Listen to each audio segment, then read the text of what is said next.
آخرت میں رحم کرنے والی ذات ہے. اسی نے قرآن کریم کی تعلیم دی اور اللہ تعالیٰ نے ہی انسان کو بولنے کی طاقت دی. قوت گویائی انسانی زندگی کا ایک اہم حصہ ہے، جیسا کہ ہم سب پر یہ بات ظاہر اور عیاں ہے. جو لوگ زبان سے معذور ہیں، بول نہیں پاتے، وہ اشاروں سے کام لیتے ہیں. پانی کا پینا، بھوک لگی ہے تو کھانے کا مطالبہ، یا اور کسی چیز کو اپنی بات کو زبان سے نہیں کہہ سکتے، صرف اشاروں سے کام لیتے ہیں. اسی لیے اللہ تعالیٰ نے اس انسان کو خاص طور سے جتلایا کہ ہم نے انسان کو قوت گویائی دی. اور اس سے بڑھ کر کے بات یہ ہے کہ ہماری زبان کو جانور بھی سمجھتے ہیں، ورنہ تو بولنے کو تو حیوان بھی بولتے ہیں، لیکن ان کی زبان ہم نہیں سمجھتے، مگر وہ ہماری زبان سمجھتے ہیں. آپ نے دیکھا نہیں کہ ایک اجنبی کتا جا رہا ہو اور آپ اس کو تو کہہ کر کے بلائیں تو پلٹ آتا ہے، اور دور کہہ کے بھگائیں تو بھاگ جاتا ہے. وہ سمجھتا ہے کہ مجھے دور کہہ کر کے بھگایا گیا ہے. یہ اللہ کی طرف سے انسانوں کو جو فضیلت حاصل ہے کہ ہر جگہ، ہر زبان میں ہر جانور انسانوں کو سمجھتے ہیں.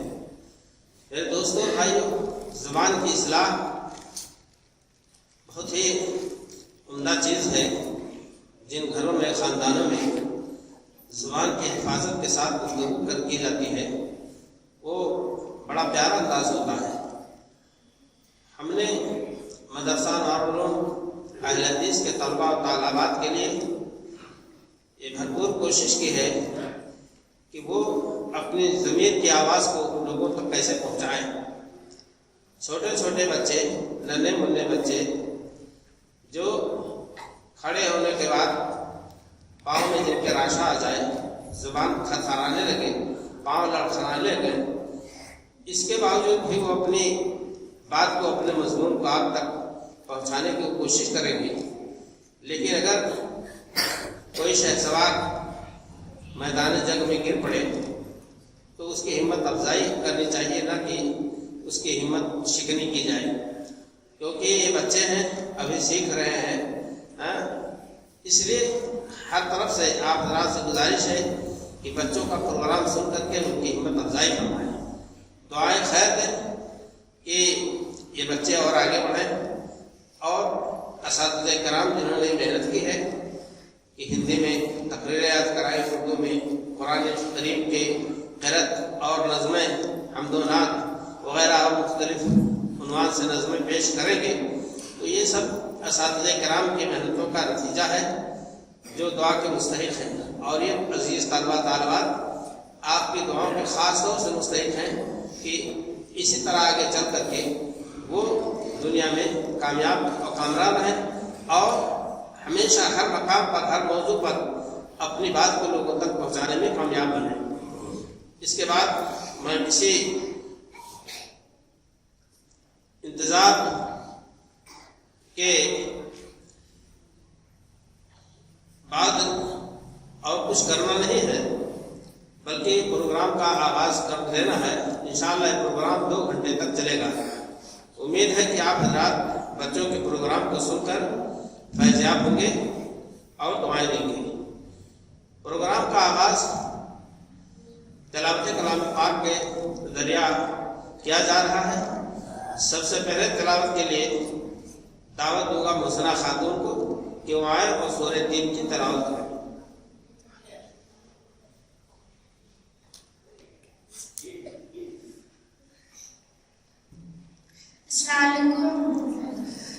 أعوذ بالله من الشيطان الرجيم.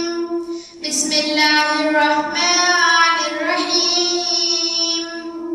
والتين والزيتون وطور سينين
پیارے ساتھیوں اور دوستوں، میں آج آپ لوگ کو ایک موضوع کہنا چاہتا ہوں، وہ ہے جنت اور دوزخ۔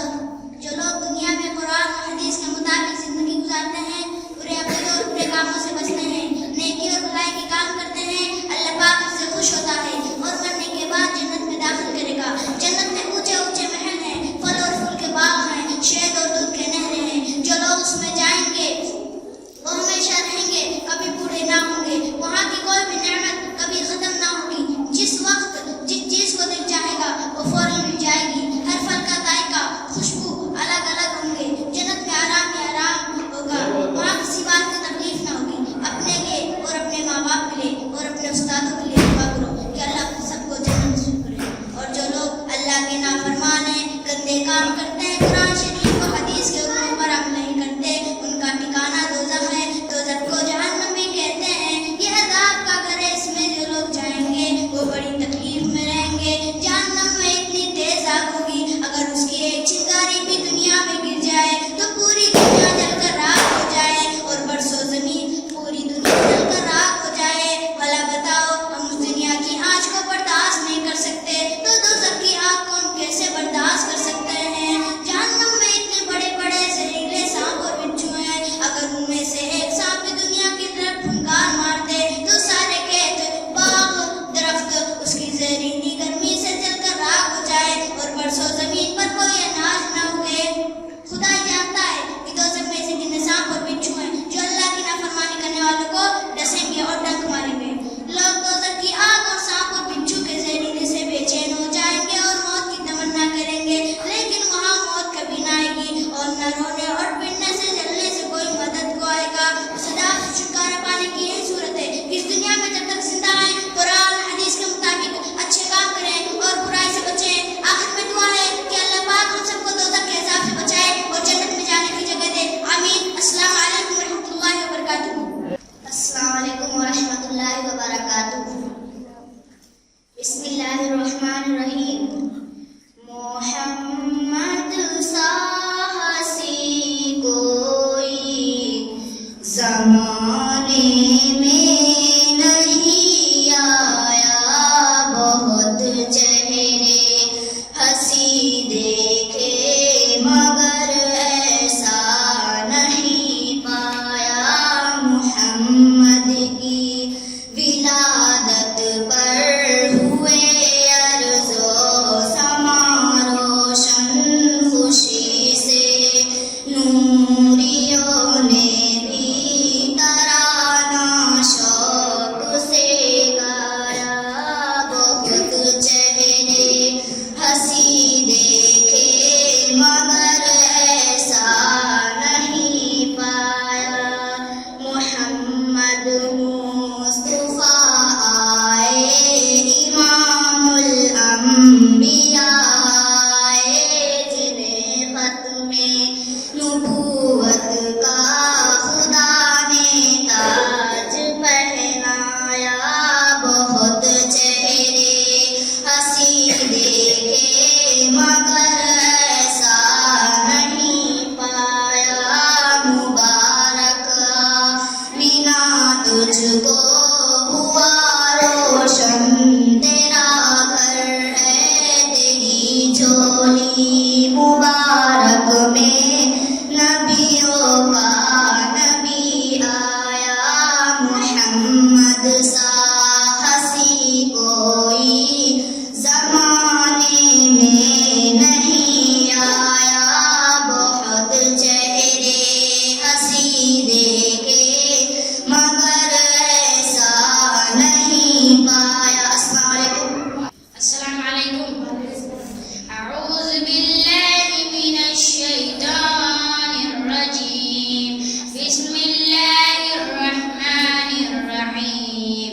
ارأیت الذی یکذب بالدین، فذلک الذی یدع الیتیم ولا یحض علی طعام المسکین، فویل للمصلین